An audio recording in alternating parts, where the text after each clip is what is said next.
हमारे यहाँ कोल परिवहन के नाम से पूरे देश में कोयले की कमी है, तो हमारे यहाँ जो यात्री ट्रेन है वो कई महीने से बंद करके रखे थे। 30-35 ट्रेनें रद्द हुई। अभी तो ठीक है, चल रहा है, लेकिन मैंने आग्रह ये किया कि भविष्य में भी इस प्रकार से ना हो, क्योंकि यात्रियों के जो गरीब हैं, मध्यम श्रेणी के लोग हैं, वो सब ट्रेन है उनके लिए सबसे सुगम और सस्ता यात्रा का साधन है, वो बंद नहीं होना चाहिए। चौथा, मैंने मांग रखा कि हमारे यहाँ बहुत सारे कोयला आधारित उद्योग हैं। अब ACCL पिछले कई महीनों से उनको कोयला उपलब्ध नहीं करा रहे हैं, इससे उत्पादन में प्रभाव पड़ रहा है, उसे फिर से दिया जाए। पिछले समय अगस्त में मेरी मुलाकात हुई थी, तो 13-14 जो सेंट्रल स्कीम है उसके बारे में उन्होंने जानकारी चाहिए थी, तो वो सब जानकारी मैंने, जो प्रोग्रेस हुआ है उसको उपलब्ध कराया। प्रधानमंत्री जी, इस मामले में जो हमारे मिलेट्स प्रोग्राम चल रहा है, वैसे भी 2023 मिलेट्स ईयर के नाम से घोषित है, तो हमारे छत्तीसगढ़ में मिलेट्स का उत्पादन खूब होता है और हम लोगों ने कोदो कुटकी का समर्थन मूल्य घोषित किया है। मैंने आग्रह भी किया था नीति आयोग की बैठक में, रागी का समर्थन मूल्य है लेकिन कोदो कुटकी का समर्थन मूल्य घोषित नहीं है। हमने छत्तीसगढ़ में उसके 3,000 रुपया प्रति क्विंटल के हिसाब से उसको घोषित ही नहीं किया है, बल्कि पिछले साल करीब 52,000 क्विंटल खरीदी किया। और प्रधानमंत्री जी से मैंने ये भी बताया कि देश का सबसे बड़ा मिलेट्स प्लांट हमारे छत्तीसगढ़ में 2-3 महीने पहले ही हमने इसकी शुरुआत की है, तो उसमें 22 प्रकार की चीज़ें उत्पादन भी हो रहा है। तो ये मिलेट्स को बढ़ावा देने के लिए हमारी छत्तीसगढ़ सरकार जो काम कर रही है उसके बारे में भी मैंने जानकारी दी, और जो नक्सल गतिविधि है उसके बारे में भी चर्चा हुई। किस प्रकार से लोग अब जो हमारी छत्तीसगढ़ सरकार की जो स्कीम है उससे लाभान्वित भी हो रहे हैं और उससे जुड़ भी रहे हैं, और महिलाएं किस प्रकार से रोजगार प्राप्त कर रही हैं, युवा किस प्रकार से इससे जुड़ रहे हैं, अबूझमाड़ में किस प्रकार से धीरे धीरे हम विकास के तरफ बढ़ रहे हैं, खेती भी बढ़ रहा है, पट्टा भी दे रहे हैं, तो शासकीय योजनाओं का लाभ उठा रहे हैं। उसके कारण से लगातार नक्सली है वो पीछे जाते जा रहे हैं। इस सब के बारे में बहुत विस्तार से चर्चा हुई। प्रधानमंत्री ने क्या आश्वासन दिया, खास तौर पे ओल्ड पेंशन जो भी स्कीम आपकी को बातचीत लेकर हुई? के भी क्या आपने कोई बात की है, क्योंकि इस पर नजरें थी कि आप OPS को लेकर के प्रधानमंत्री से मिलने जाएं? क्योंकि OPS के मामले में हमने कल छत्तीसगढ़ कैबिनेट की बैठक हुई और उसमें हमने निर्णय ले लिया कि भारत सरकार से अनेक बार पत्राचार हुए, और नीति आयोग में भी इस मामले को हम लोगों ने उठाया था कि बैठक में, और उसके बाद निर्मला सीतारमण जी जब वित्त मंत्रियों की बैठक आयोजित की थी तब भी मैंने बात उसके सामने रखा, लेकिन वहाँ से निगेटिव रिस्पांस आया कि ये पैसा नहीं दिया जा सकता, जबकि 17,000 करोड़ की राशि है। फिर हम लोगों ने रास्ता निकाल लिया है और कल कैबिनेट में हमने प्रस्तुत किया है, तो उस मामले में फिर बात करने का कोई औचित्य नहीं था कि हमने अपने फैसला ले लिया कि ओल्ड पेंशन स्कीम हम अपने राज्य के कर्मचारी अधिकारियों को देंगे, केंद्र की मदद के बगैर। और ये आप इस पर PM से कोई इसमें कोई चर्चा करने, जब हमने निर्णय ले लिया था फिर उसमें और चर्चा करने की जरूरत मुझे नहीं समझ आता। प्रधानमंत्री ने क्या आश्वासन दिया, क्योंकि आपने विकास कार्यों को लेकर तमाम बातें की हैं, उधर से क्या आश्वासन आपको मिला? देखिए, प्रधानमंत्री जी तो सकारात्मक दिखे और मुझे आने वाले समय में उसका रिजल्ट भी दिखाई देगा, ऐसा मैं महसूस करता हूँ। एक और सवाल है, खासतौर पे जल है तो जंगल है, लगातार स्कीम लेके आप लोग छत्तीसगढ़ में चले हैं। जंगलों के उत्थान के लिए, नालों के पुनर्जीवन के लिए करीब 33,000 नालों को पुनर्जीवित करने का आप लोगों ने फैसला किया था, उसको लेके अब तक क्या कवायद आप लोगों ने? देखिए, छत्तीसगढ़ में हम लोगों ने शुरुआत में नारा दिया था चुनाव के समय, छत्तीसगढ़ के 4 चिन्हारी, नरवा, गरवा, घुरवा, बाड़ी, और उसके तहत हम लोग काम कर रहे हैं। अभी लगभग 13,000 जो नाला है उसे हम लोग उसको रिचार्ज करने का काम किया है, और उसका रिजल्ट भी अब देखने को मिला है। पहले जिन नालों को हमने रिचार्ज किया, अब वहाँ 7 सेंटीमीटर से लेकर 30 सेंटीमीटर तक के वाटर रिचार्ज हुआ। परसों ही मैं बेमेतरा जिला में समीक्षा कर रहा था अधिकारियों का, तो उन्होंने जो आंकड़े बताए वो बिल्कुल अविश्वसनीय है। बोले 7 मीटर तक के वाटर लेवल है वो अप हुआ है। तो वाटर रिचार्जिंग जहाँ वैज्ञानिक पद्धति से कर रहे हैं वहाँ वाटर रिचार्जिंग बहुत बढ़िया हो रहा है।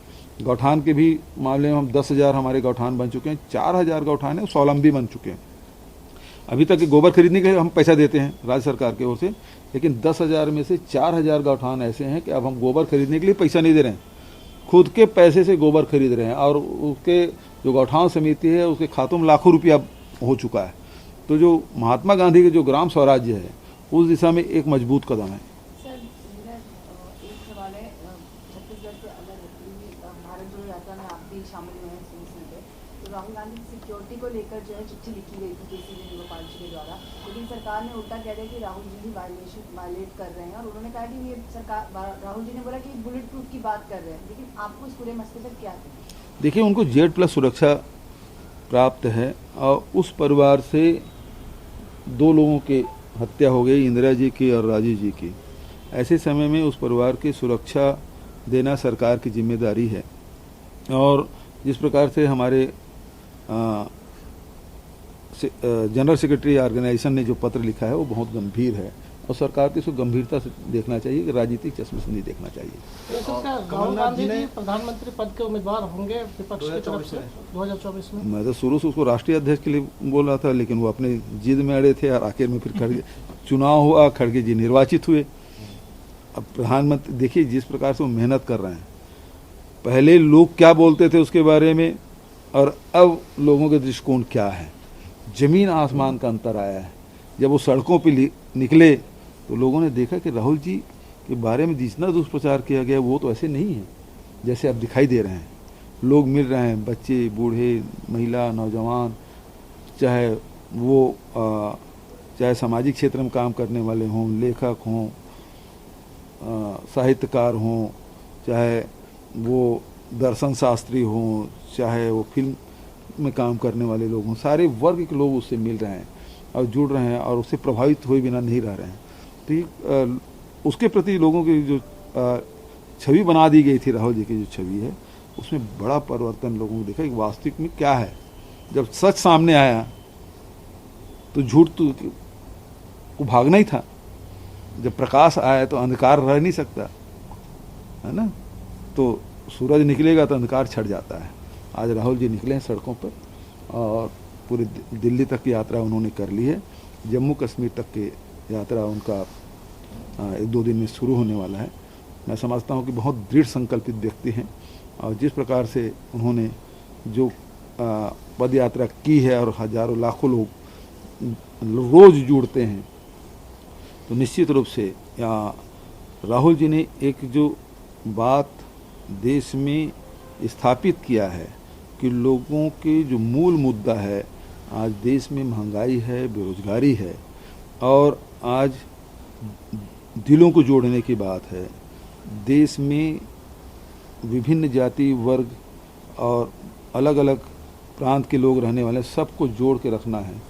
तो ये जो उद्देश्य को लेकर चले, 3 बिंदुओं को लेकर, 3 उद्देश्यों को लेकर, उसमें सफल होते दिखाई दे रहे हैं। अगला पड़ाव तो उत्तर प्रदेश पीएम है और उम्मीदवार वहाँ पर सर तो ये मांगते हैं राहुल का ये कहना है कि अखिलेश जी और मायावती बहुत इंपॉर्टेंट है, लेकिन अखिलेश का और हमारा जो है वैचारिक पद एक जैसा नहीं है, क्या कहेंगे सर उसको? अब उसके बारे में मैं एक डिटेल नहीं बताऊं, कौन क्या बोला है उसकी जानकारी मुझे नहीं है। यात्रा में कौन जुड़ रहे हैं, नहीं जुड़ रहे हैं, तो ये तो जो यात्रा प्रभारी हैं वो लोग ज़्यादा अच्छा बता सकते हैं। 24 में पीएम उम्मीदवार विपक्ष के राहुल जी होंगे क्या, इसको लेकर के थोड़ा स्पष्ट आप लोग क्या सोचते हैं अंदर से, वो जरा बताएं। देखिए, सारे विपक्ष के तरफ से मैं कोई अधिकृत व्यक्ति नहीं हूं जो मैं अनाउंस करूं, लेकिन यदि कांग्रेस के एक कांग्रेसी कार्यकर्ता के नाते यदि आप पूछेंगे तो हाँ, कि 2024 में राहुल गांधी जी को प्रधानमंत्री कैंडिडेट के रूप में लाना चाहिए और उसके नेतृत्व में लड़ना चाहिए और हमें जीत हासिल होगी। सर, हर साल कोई ना कोई मतलब इनिशिएटिव आपकी तरफ से लिया जाता है, तो साल 2022 के वो 3 कौन से ऐसे बड़े इनिशिएटिव आपकी तरफ से लिए गए जो राज्य सरकार के लिए क्रांतिकारी कदम साबित हुए? इतनी सारी योजनाएं हमने लागू की, अब 3 कैसे बताऊं। देखिए, यदि मुख्य रूप से इन 4 वर्षों की उपलब्धि के बारे में 4 लाइन में यदि कहना चाहोगे तो मैं बता देता हूं। देश में जहां बेरोजगारी है, महंगाई है, तो उसमें यह है कि छत्तीसगढ़ के लोगों के आय में वृद्धि हुई है, चाहे वो मजदूर हो, किसान हो, आदिवासी हो, महिला हो, युवा हो, सबके आय में वृद्धि हुई है और उसमें आर्थिक रूप से जबरदस्त उछाल छत्तीसगढ़ के अर्थव्यवस्था में आया है। नंबर 1। नंबर 2, शिक्षा के क्षेत्र में भी हम लोगों ने अनेक कदम उठाए हैं, जिसका लाभ बच्चे भी ले रहे हैं, नौजवान भी ले रहे हैं। तीसरा, स्वास्थ्य क्षेत्र में हाट बाजार क्लिनिक योजना से लेकर मुख्यमंत्री विशेष स्वास्थ्य सहायता योजना जो लागू की है, जिससे लाखों लोग उसका लाभ ले रहे हैं। चौथा, जो छत्तीसगढ़ की जो संस्कृति है, आप सब पत्रकार हों चाहे प्रदेश के बाहर के लोग हों, वो यही मानते रहे कि छत्तीसगढ़ मतलब नक्सल प्रभावित इलाका।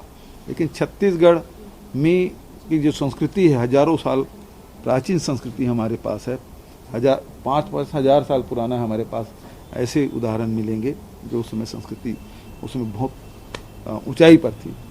उस सब सारे संस्कृति को जोड़ने का काम, चाहे आदिवासी का हो, चाहे अनुसूचित जाति का हो, चाहे राम वनगमन पर्यटन परिपथ बनाने की बात हो, चाहे बौद्ध सर्किट बनाने की बात हो, ये सारे संस्कृति को न केवल सहेजने का काम बल्कि विश्व के मानचित्र में लाने का काम छत्तीसगढ़ सरकार ने किया।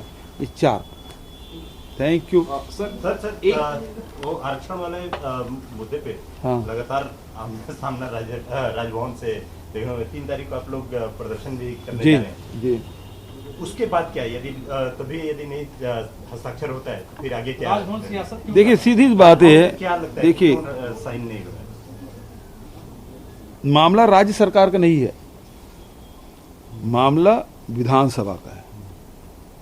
विधानसभा में बिल पारित हुआ और राजभवन भेजा गया, तो राजभवन या तो उसे विधानसभा लौटा सकती है, दूसरा उसमें हस्ताक्षर कर सकती है, तीसरा वो अनिश्चित काल तक के रख सकती है।